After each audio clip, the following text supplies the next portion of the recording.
Quanto tempo deve durar a corte?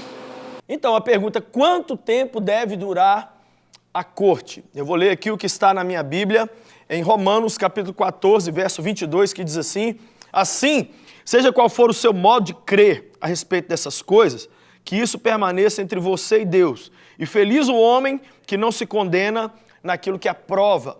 O que é a corte, pastor Lucinho? Corte é uma opção que tem sido feita por milhares de jovens do Brasil e no mundo, onde não é um namoro convencional, é um namoro sem contato físico, sem abraço, sem beijo, sem pegar na mão. Eles são amigos, estão namorando, mas o objetivo é conhecer a alma um do outro e se derramar emocionalmente, mas nenhum contato físico. Muitos deles juram de fazer o primeiro contato físico, ou muitas vezes o primeiro beijo, só no altar. É algo que já acontece aí, tomou forma e força há uns 15, 20 anos atrás, principalmente aqui no Brasil, e muitos jovens têm feito a corte com a bênção dos seus pais, com a bênção dos seus pastores. É uma das opções mais lindas que tem, válidas. Eu, Lucinho, quando comecei a namorar a Patrícia, eu fiquei vários meses namorando a Patrícia sem nenhum contato físico com ela. Eu nem sabia, na minha época eu não chamava corte, não tinha esse nome. Mas a gente decidiu fazer isso, só se conhecer, só conversar um com o outro. E lá depois, mais pra frente, já quando a gente foi ficar noivo, é que a gente se abraçou, começou a dar beijo. Mas aí a gente já conhecia a alma um do outro, já era amigo de verdade. Antes de duas pessoas serem amantes, elas têm que ser amigas, né? Muita gente hoje já explora a saliva do outro, a cintura do outro, o corpo do outro.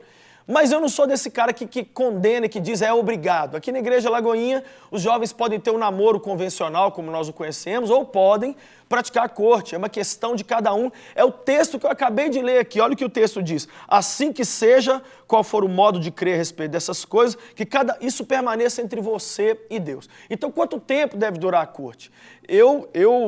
Para as pessoas que fazem a opção da corte, seria legal fazer a corte até o limite ali onde seus líderes espirituais ou pais vão determinar para você. Você não deve, só ir fazendo tudo sozinho.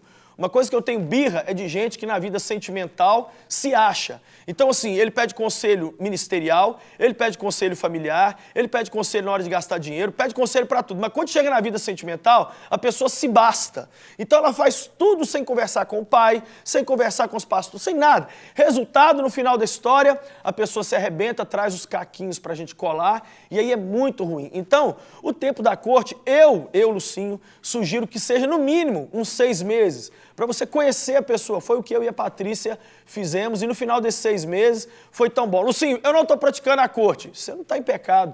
Não tem um verso na Bíblia que exija que a gente pratique a corte, mas é uma opção muito linda, muito válida e que vacina muitos casais contra todo tipo de coisas ruins, inclusive a imoralidade sexual. Então não há um período de tempo que eu vou estabelecer aqui. Você tem que fazer corte durante tanto tempo. Eu acho que se for fazer a corte, faz pelo menos uns 6 meses para você conhecer de fato a sua namorada ou o seu namorado, mas isso não é uma regra, não é uma lei. Quem não fizer, ou quem fizer a mais ou a menos, não está pecando de forma nenhuma. Eu sei que é algo muito lindo e que se Deus plantou no seu coração, você deve fazer. Eu sei que tem gente me assistindo dizendo, Lucinho, eu queria fazer a corte, mas eu não tenho nem a pessoa, né? Eu queria namorar, mas eu não tenho a menina ainda, não tenho o cara. Que Deus te dê essa pessoa em nome de Jesus e que através desse programa você anime a crer de novo. Uma coisa que eu fico com raiva é o seguinte, a gente pode comer uma comida e passar mal, que a gente continua comendo.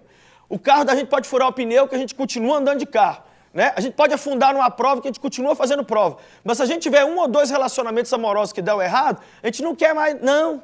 Eu agora estou frustrado nessa área da vida, pastor. E eu agora, entendeu? Eu estou sofrendo demais. Você teve 1, 2 relacionamentos que te frustraram, trem? Levanta a cabeça, parte para cima, Deus tem vitória para você e o seu casamento vai ser lindo, em nome de Jesus. Nesse momento, eu quero que você continue enviando suas perguntas para cá, para a gente responder sempre à luz da palavra de Deus.